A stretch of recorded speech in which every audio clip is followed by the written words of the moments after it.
तर हाय मित्रांनो, स्वागत आहे तुमच्या आजच्या नवीन ब्लॉगमध्ये. कारण की आज आपण चालू शेताळ्याचे कामं, म्हणजे आपल्याला आज शेताळा साफ करायचा होता. मग फायनली आम्ही शेताळे पुसून जातो, कारण की आऊ शेताळा होता. आम्हाला तिथून तर डायरेक्ट इकडे डायरेक्ट आवडा साफ करायचा होता. जे डायरेक्ट शेताळ्याचेच किटून एक एअर होती आणि त्याचे शेजारी एक महादेवाचा मंदिर होता.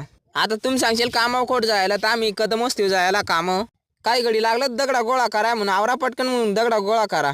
मग सांगत या झाला आवर तो गडी तर माझा दगडा फेकून आणि तो त्याचे काम जीव येल होता का काय भानगड होती काय त्यालाच माहिती.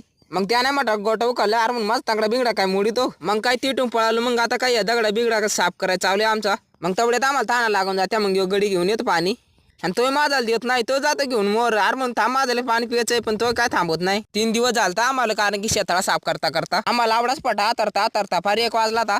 सनभाऊ फटे उभा राहिला होता, कारण की पटा खाली वरल्या जातो त्याच्यामुळे त्याच्याच उभा राहायला लागत. आणि त्यासाठीच आवडे गोणे आणून ठेवा त्यावरून दाबाया. तुम्हाला माहित नसेल म्हणून सांगून द्यावा. आणि शेताळा आपली जोडीदाराचा बरा